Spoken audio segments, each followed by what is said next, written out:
मेहनत करें और सक्षम बने एंड अपनी सफलताओं के पीछे हर किसी की डेडिकेशन को समझते हुए हर व्यक्ति की रिस्पेक्ट करें और अपनी एफर्ट्स जितने भी लगा रहे हैं आप उसको एक सही डायरेक्शन में रखें। सो वेलकम एवरीवन, मैं आरती आपका स्वागत करती हूँ हमारे ऑनलाइन स्कूल इंडिया फैमिली में। आई होप आप सभी लोग अच्छे से स्टडी कर रहे होंगे एंड स्पेशली जो हम चीज़ें अभी तक कंप्लीट करते आए हैं उनको आपको अच्छे से समझ में आ गया होगा। अब हम बात करेंगे कुछ कॉन्सेप्ट पे। हमने बात की थी जो विश्व की जो जलवायु के संबंधित जो हम पढ़ रहे हैं उसमें किस प्रकार से क्लाइमेट में कोपेन की जो थ्योरी थी उसमें हमने उष्णकटिबंधीय जलवायु के बारे में देखा था। उष्णकटिबंधीय जलवायु की अवस्थाओं की जब बात की जाती है तो हमने ये कहा था 0 डिग्री इक्वेटर से लेकर Tropic of Cancer and Tropic of Capricorn वाला जो क्षेत्र है, कर्क रेखा और मकर रेखा के बीच वाला जो क्षेत्र है वो आपका उष्णकटिबंधीय क्षेत्र में आता है, क्योंकि यहाँ पे वर्ष भर बारिश होती है, सदाबहार वन भी पाए जाते हैं। AF, AW और जिसे हमने कहा था AM, ये तीनों जो प्रकार हैं ए के वो सभी इसमें पाए जाते हैं। आई होप आपको ये याद हो गया होगा और पिछला जो हमने होमवर्क आपको दिया था वो आपने कंप्लीट कर लिया होगा। आज हम बात करेंगे कुछ पॉइंट्स की जिसमें हम आगे जो जलवायु क्षेत्र है उस पर डिस्कशन रहेगा हमारा।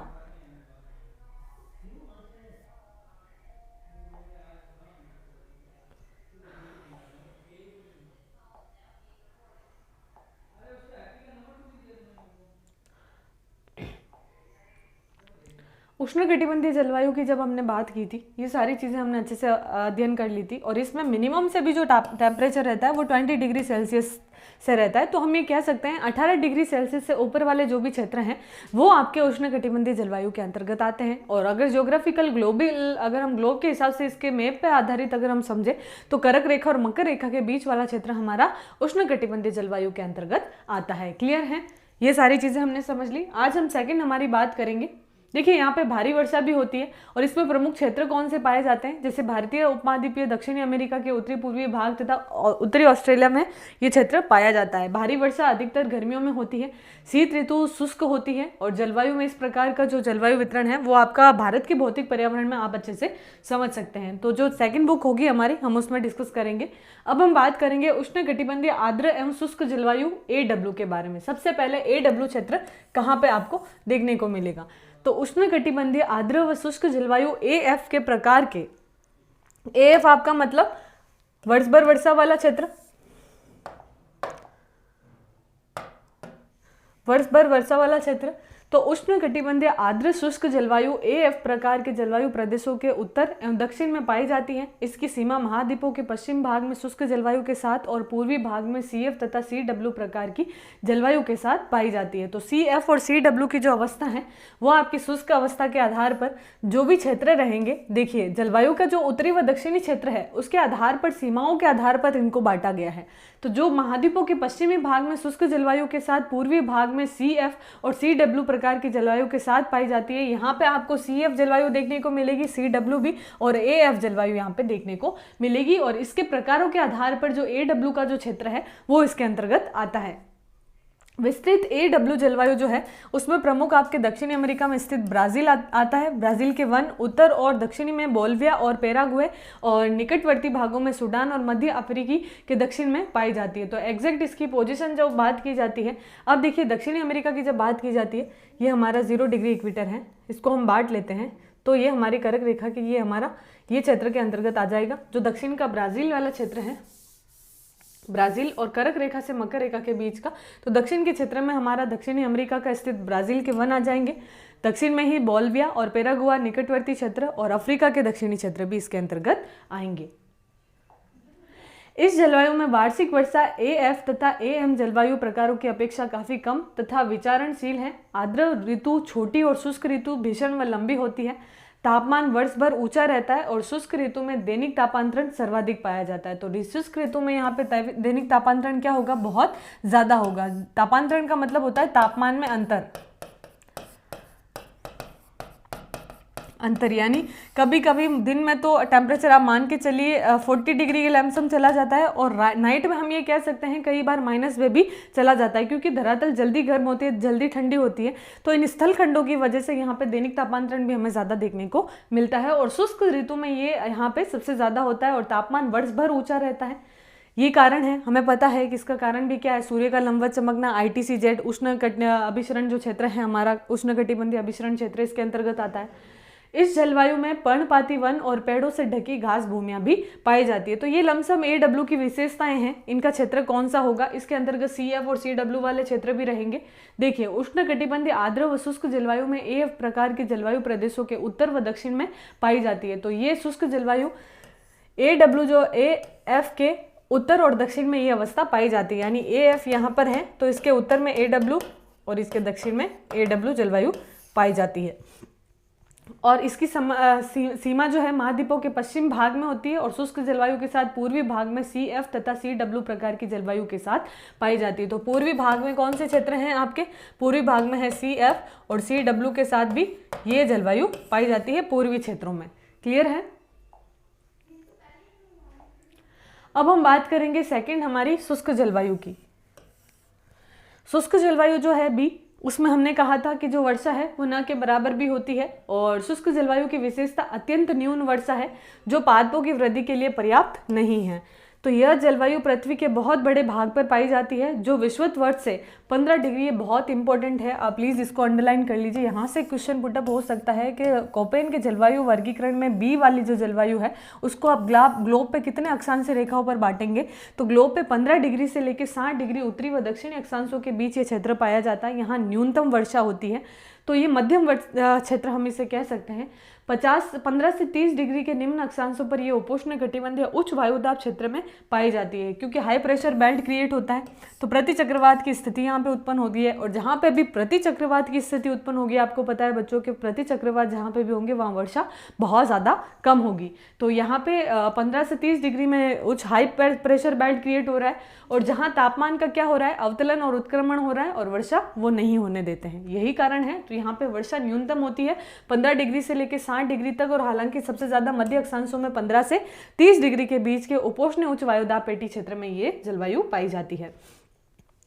महाद्वीपों के पश्चिमी सीमांतों पर ठंडी धाराओं के आसन क्षेत्र, विशेषतः दक्षिणी अमेरिका के पश्चिमी तट पर यह जलवायु विषुवत वर्ष की ओर अधिक विस्तृत है और तटीय भागों में भी पाई जाती है। मध्य अक्षांशों में विषुवत वर्ष से 35 से लेकर 60 डिग्री उत्तर व दक्षिण के बीच जलवायु महाद्वीपों के उन आंतरिक भागों तक परिरुद्ध है जहां पर्वतों से घिरे होने के कारण प्राय समुद्र आर्द्र पवनें नहीं पहुंच पाती। तो यहाँ पे आर्द्र पवनें नहीं पहुंचने से भी कई बड़ा कारण है जिसकी वजह से वहां पे वर्षा नहीं होती है। तो पश्चिम के सीमांतों में जो ठंडी हवाएं चलती है उनका क्या प्रभाव पड़ता है, 0 डिग्री विषुवत वर्ष की ओर अधिक विस्तृत तटीय क्षेत्र जो भाग पाए जाते हैं वहां ये अवस्था रहती है कि उन तक ये पर्वतों के घिरे होने के कारण वहां समुद्रों की आर्द्र पवनें नहीं पहुंचती है। शुष्क जलवायु को स्टेपी अथवा अर्ध शुष्क जलवायु को मरुस्थल जलवायु में भी विभाजित किया जाता है। BS और BW में बांटा जाता है। इसे आगे 15 से 35 डिग्री अक्षांशों के बीच उपोष्ण कटिबंधीय क्षेत्र BSH, 15 से 35 उपोष्ण कटिबंधीय मरुस्थल क्षेत्र BWH में बांटा जाता है। ठीक है। देन 15 से 35 से लेकर 60 डिग्री के अक्षांशों के बीच इसे मध्य अक्षांश से स्टेपी क्षेत्र कहा जाता है। ये बहुत इंपॉर्टेंट है। अब जैसे कि नॉर्मली हमारा B है, इसको हमने 2 भागों में बांटा, एक हमारा हो गया BW, एक हमारा हो गया BS। तो स्टेपी क्षेत्र आपका कितने तक आएगा, स्टेपी क्षेत्र आपका रहेगा 35 डिग्री से 60 डिग्री, जिसे आप अर्ध शुष्क क्षेत्र भी कह सकते हैं। क्लियर है। ये तो बहुत आपको बहुत बार मैंने ये चीज़ करवा दी है। BW आपका मरुस्थल क्षेत्र आएगा जो नज़दीक रहेगा 0 डिग्री भूमध्य रेखा के विषुवत वर्ष पर, तो 15 से 30 डिग्री का क्षेत्र। तो टोटल आपका B ये कितने में है, 15 से 60 डिग्री के बीच में आता है। और इसका कारण यहाँ पे क्या है, न्यूनतम वर्षा क्षेत्र है, न्यूनतम वर्षा क्षेत्र। 35 से 60 डिग्री के अक्षांशों के बीच आपका ये क्षेत्र पाया जाएगा जिसमें आपका BSK और BW के क्षेत्र होगा, और एक आपका जो होगा यहाँ पे BSH हॉट एंड BWH, ये दोनों क्षेत्र इसके अंतर्गत आएंगे। मध्य अक्षांशीय क्षेत्र जो रहेंगे आपके थोड़े ठंडे, क्योंकि जब आप ऊपर की तरफ जाएंगे तो कोल्ड की तरफ आप कह सकते हैं, क्योंकि वो क्षेत्र क्या होगा, थोड़ा अक्षांशों की तरफ, ध्रुवीय क्षेत्रों की तरफ। 60 डिग्री से ऊपर आपको पता है सूर्य की रेखाएं भी तिरछी पड़ी, टेम्परेचर कम होता जाता है, हाई प्रेशर बेल्ट भी बनता है। टेम्परेचर हाई होता है तो टेम्परेचर लो होता है तो हाई प्रेशर बेल्ट क्रिएट होता है। तो यहाँ पे ये जो क्षेत्र है हाई प्रेशर उपोष्ण कटिबंधीय क्षेत्र प्रेशर बेल्ट की वजह से, और जैसे जैसे ध्रुवों की तरफ जाते हैं तो भी ये हमारा K आता है, तो हम ये कह सकते हैं 35 से 60 BSK और BWK, और इधर हमारा अर्ध शुष्क और शुष्क BSH और BWH। अब है हमारा BSH और BWH की जलवायु। उपोष्ण कटिबंधीय स्टेपी एवं उपोष्ण कटिबंधीय मरुस्थल जलवायु में वर्षण और तापमान के लक्षण एक समान होते हैं।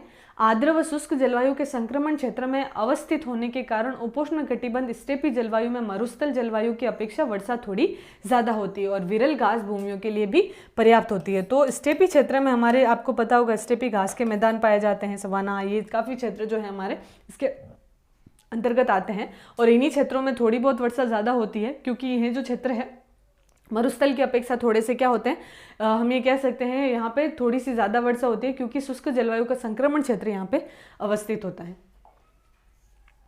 वर्षा दोनों ही जलवायु में परिवर्तनशीलता होती है। वर्षा की परिवर्तनशीलता मरुस्थल की अपेक्षा स्टेपी में जीवन को और अधिक प्रभावित करती है।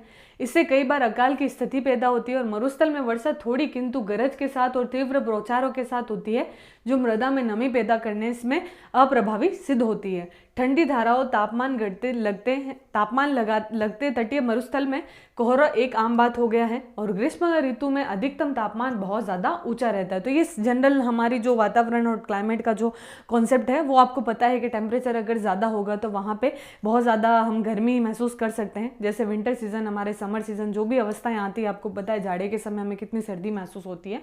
तो इन टेम्परेचर का प्रभाव और प्रेशर का, एयर प्रेशर का यहाँ पे बहुत ज़्यादा हम ये कह सकते हैं इफेक्ट रहता है, क्योंकि क्लाइमेट उसी से बनता है। तो ये सारी चीज़ें हम बहुत डिटेल से हमारे लास्ट प्रीवियस चैप्टर्स में अच्छे से कर चुके हैं। तो इनका कारण अब आपके माइंड में कॉन्सेप्ट समझ में आ गया होगा कि ग्रीष्म ऋतु में यहाँ पे तापमान ज़्यादा क्यों होता है।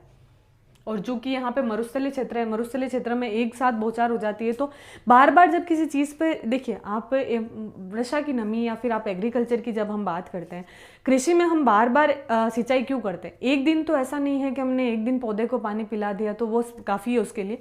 रोज उसको वो पोषण, रोज वो पौष्टिक पदार्थ जिसे हम उसकी नीड है, या रोज उसको जल की आवश्यकता जितनी रहती है हम क्वांटिटी में डालते हैं, तभी पौधा हमारा ग्रोथ करता है।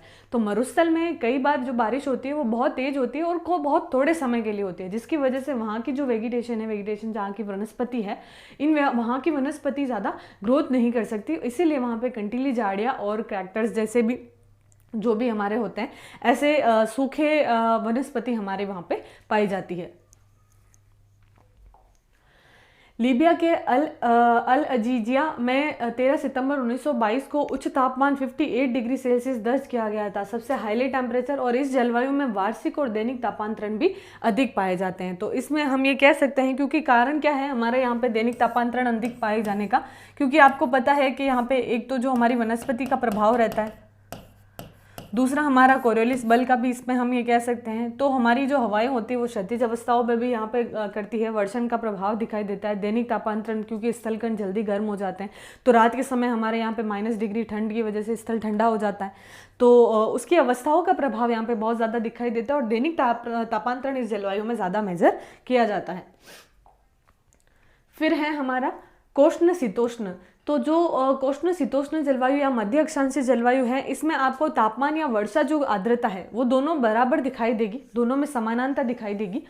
कोष्ण शीतोष्ण जलवायु 30 डिग्री से लेके 50 डिग्री अक्षांशों के मध्य, मुख्यतः महाद्वीपों के पूर्वी। अब आप क्या कीजिएगा, आप ग्लोब बनाइए एंड ग्लोब में जितने भी आपको मेजरमेंट के हिसाब से या जितने भी अक्षांशीय विस्तार दिखाए गए हैं, उन सारे प्रकारों को अक्षांशों के आधार पर 6 ग्लोब बनाने हैं और 6 के अक्षांशों के आधार पर उनको उनकी स्थापना या हम कह सकते हैं उनको स्थिति डायग्राम, मेजर डायग्राम आपको बनानी है। यही आज का आपका होमवर्क है। जो भी हम कॉन्सेप्ट पढ़ रहे हैं, जितना अब तक हमने पढ़ा है, आपको बाय ग्लोब उसके एज ए नोट्स बनाने हैं और जितने जितने अक्षांशीय लेटीट्यूड्स में उनके विस्तार है वो आपको लिखना है। ये काम आप ही को करना पड़ेगा। इससे क्या होगा कि आपको वो चीज़ें याद रहेगी और ये बहुत ज़्यादा हेल्पफुल रहेगी। हालांकि नोट्स में जब आप फाइनल समरी नोट्स देखेंगे तो ये आपको अवेलेबल हो जाएगा, बट मैं चाहती हूँ कि आप ये खुद मेहनत करें। इससे क्या होगा कि आपके कॉन्सेप्ट पे बहुत ज़्यादा बेनिफिट आपको मिलेगा, क्योंकि मैं एक बोल देती हूँ, आपके माइंड में एक बार अंडरस्टैंडिंग बन जाती है, लेकिन हम जब प्रैक्टिस नहीं करते तो हमें वापस उस चीज़ को एक डिटेल से देखना पड़ता है। यही सबसे बड़ा कारण है। 80% बच्चे बोलते हैं हमने कोर्स कवर कर लिया,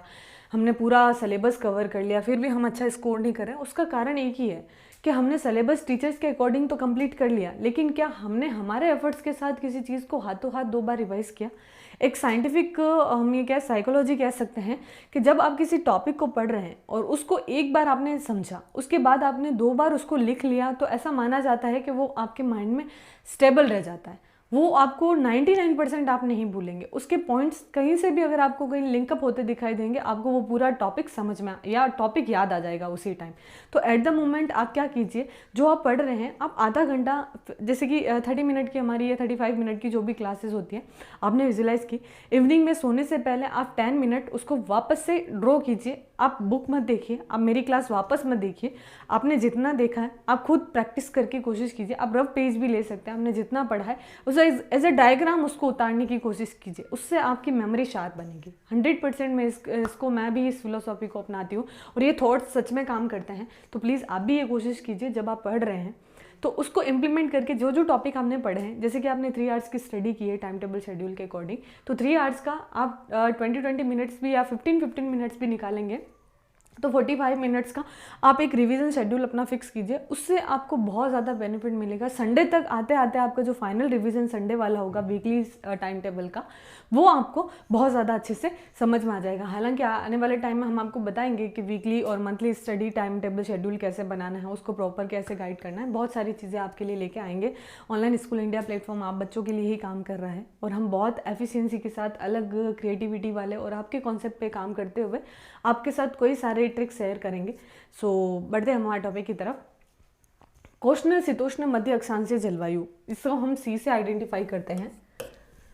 कोष्ण शीतोष्ण जलवायु 30 से लेकर 50 डिग्री अक्षांशों के मध्य मुख्यतः महाद्वीपों के पूर्वी और पश्चिमी सीमांतों पर विस्तृत है। इस जलवायु में सामान्यतः ग्रीष्म ऋतु कोष्ण और शीत ऋतु मृदुल होती है। ये आप अंडरलाइन कर लीजिएगा कि इसमें शीत ऋतु आपकी कैसी पाई जाएगी और ग्रीष्म ऋतु इसमें कैसी पाई जाएगी। तो कोष्ण या शीतोष्ण अवस्था में ग्रीष्म ऋतु होती है और मृदुल अवस्था में आपकी शीत ऋतु पाई जाती है। इस जलवायु को 4 भागों में बांटा गया है।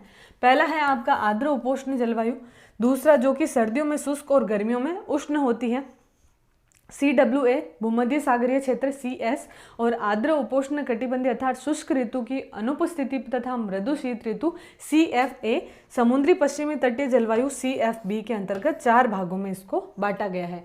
ये थोड़ा सा लर्न करने वाला है और यहाँ से आपके क्वेश्चंस पुट अप होने के थोड़े से चांसेस है, क्योंकि यहाँ पे थोड़ी सी टफ चीज़ें हैं।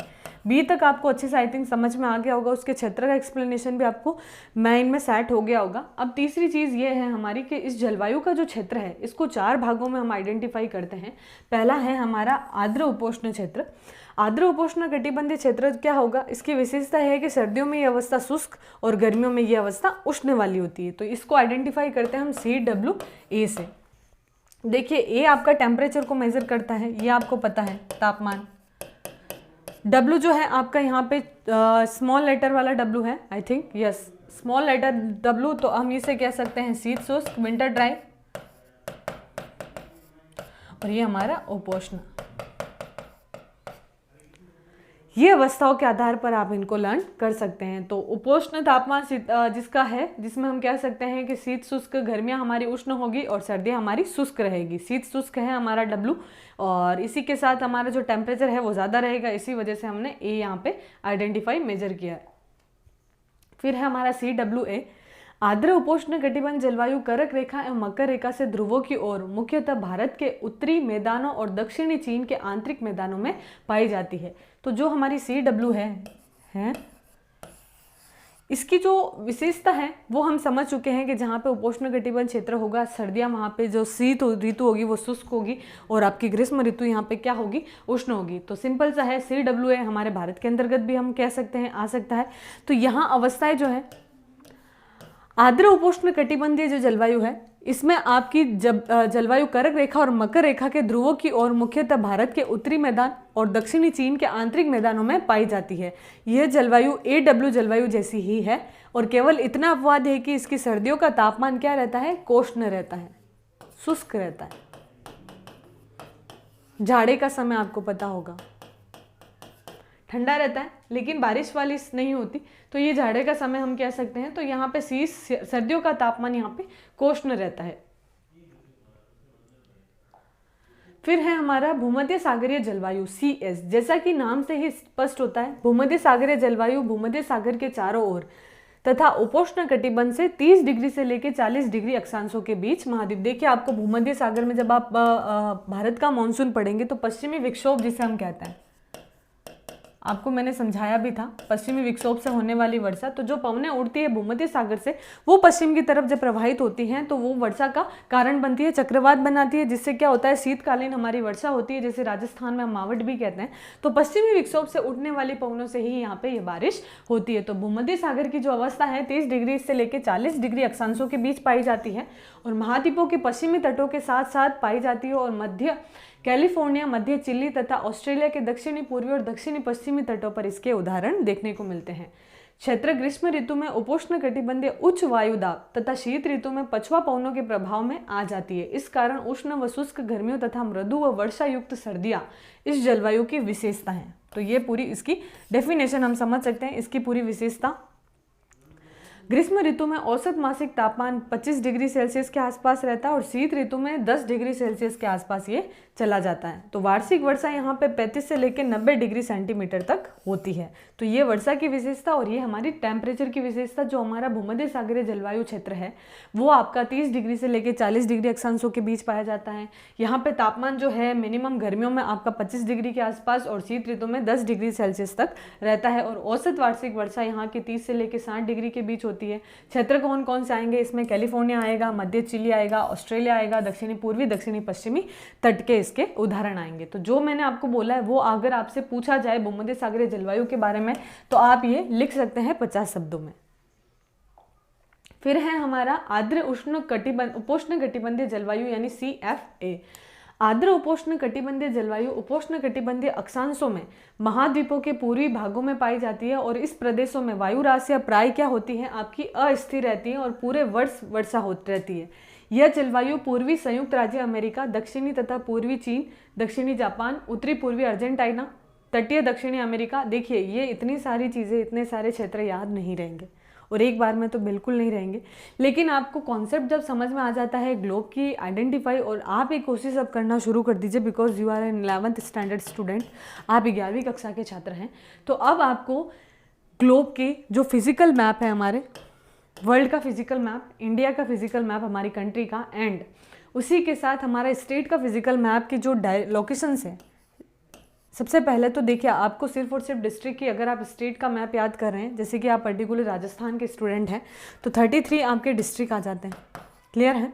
तो 33 डिस्ट्रिक्ट्स को आप 1 by 1 याद करना, उसकी प्रैक्टिस करना, ये आपकी ड्यूटी बन जाती है। क्योंकि अगर आपको मैपिंग नॉलेज रहेगा तो मैं मानती हूँ 70% हमारी ज्योग्राफी वैसे ही क्लियर है विदाउट थ्योरी।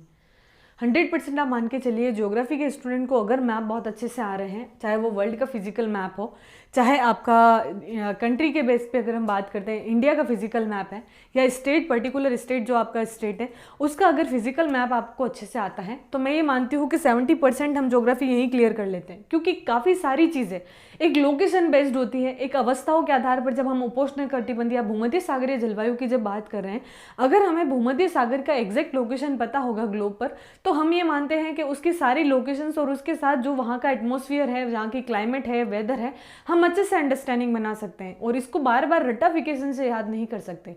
क्योंकि ये हमारा स्टार्टिंग से मैं यही कहते आ रही हूँ कि ज्योग्राफी हमारा साइंटिफिक सब्जेक्ट है, ये फैक्ट्स टू द पॉइंट बोलता है, हर चीज़ें इसकी फैक्ट्स बेस्ड है।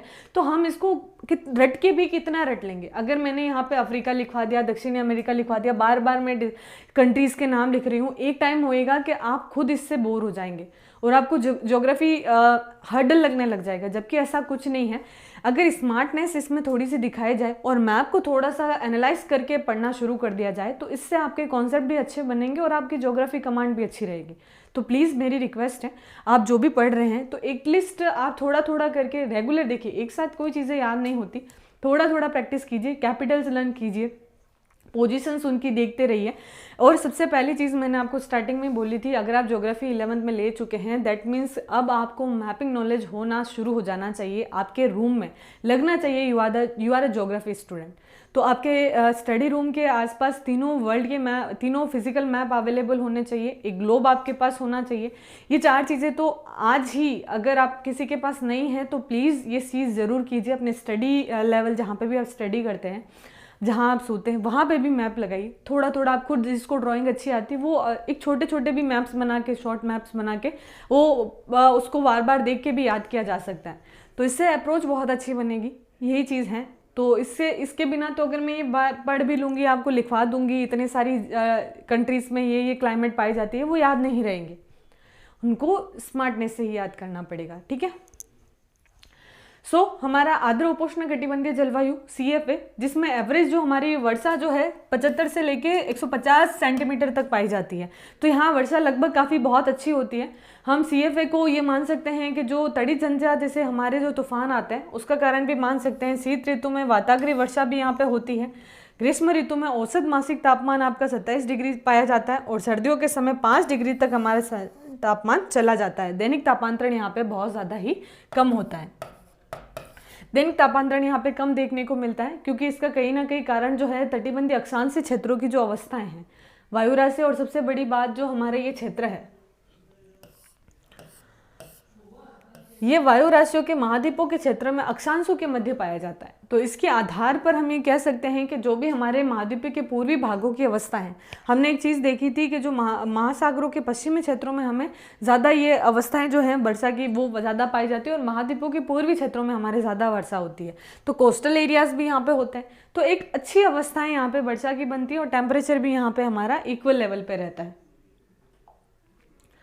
समुद्री पश्चिमी तटीय क्षेत्र और जलवायु, इसके बाद हमारे जो कॉन्सेप्ट रहेंगे वो हम आगे की क्लास में डिस्कस करेंगे। अभी तक जो हमने एनालाइज किया है आई थिंक सारा हमारा कंप्लीट हो गया है। देन इसमें हमारे ज़्यादा नहीं बचा है। शीत हिमवमन, चलिए एक बार इसको डिस्कस कर लेते हैं, ये थोड़ा सा ही बचा है हमारा, उसके बाद एक नया टॉपिक शुरू हो जाएगा, तब तक आपके ये नोट्स बन जाने चाहिए। समुद्री पश्चिमी तटीय जलवायु महाद्वीपों के पश्चिमी तटों पर भूमध्य सागरीय जलवायु क्षेत्रों से दूर ध्रुवों की ओर पाई जाती है। ये जो तटीय जलवायु क्षेत्र है हमारी, ध्रुवों की ओर भूमध्य सागर की जलवायु से ऊपर की तरफ। इस जलवायु के प्रमुख क्षेत्र हैं उत्तर पश्चिमी यूरोप, उत्तरी अमेरिका पश्चिमी तट, उत्तरी कैलिफोर्निया, दक्षिणी चिली, पूर्वी ऑस्ट्रेलिया और न्यूजीलैंड। यहाँ समुद्री प्रभाव के कारण तापमान मध्यम होता है और शीत ऋतु में हमारे यहाँ पे अक्षांशों की तुलना कोष्ण रहती है, यानी शुष्क रहती है। गर्मी के महीने में हमारा जो है, देखिए CFA का मतलब उपोष्ण हो गया, हमारी फुल वर्षा हो गई, B हमारा कम तापमान क्षेत्र हो गया। यहाँ पे एवरेज हमारा तापमान 20 डिग्री के अंदर अंदर ही पाया जाता है और सर्दियों में जो तापमान है वो आपका 10 डिग्री सेल्सियस तक रहता है, 4 से 10 तक। वार्षिक और दैनिक तापांतरण कम पाया जाता है, वर्षण साल भर होती है लेकिन सर्दियों में अधिक होती है और वर्षा 50 से लेकर 250 सेंटीमीटर के बीच घटती बढ़ती रहती है। क्योंकि देखिए समुद्र में है, समुद्री तटीय क्षेत्र है, तटीय क्षेत्र होगा तो ऑब्वियसली सा है कि जल के आसपास होगा, जल के पास वाष्पीकरण होगा तो संघनन की प्रक्रिया से वहाँ पे वर्षा ऋतु भी अच्छी रहेगी, बारिश भी अच्छी होगी। तो 250 सेंटीमीटर की लमसम वर्षा पाई जाती है, यानी आप देखिए कि जल का प्रभाव है, ये जो हमने संघनन की प्रक्रिया या वाष्पीकरण जो कंडेंसेशन लास्ट में पढ़ा था उसी के प्रभाव के आधार पर तटीय क्षेत्रों पर तो ऑब्वियस है कि वहाँ पे बारिश अच्छी होगी। क्लियर है? तो ये सारी चीज़ें थी। अब हम शीत हिमवन जलवायु क्या है और उसको डिटेल से डिस्कस करेंगे। आई थिंक एक क्लास हमारी और रहेगी, उसके बाद हमारी ये चैप्टर कंप्लीट हो जाएगा। तो प्लीज़ जो मैंने आपको इंस्ट्रक्शन दिए हैं उसको फॉलो करते रहिएगा। यही टीचर के लिए एक रिस्पेक्ट की बात होती है कि उनके स्टूडेंट कितने आइडेंटिफाई चीज़ों को समझते हैं और कितने तरीक़ों से वेरिएबल तरीके से जेन्युइनली टीचर को फॉलो करते हैं, उनकी बातों को मानते हैं। So please being a good student and always be happy and be strong. Take care yourself. मिलते हैं हम हमारे नेक्स्ट क्लास में इसी एनर्जी के साथ। Goodbye.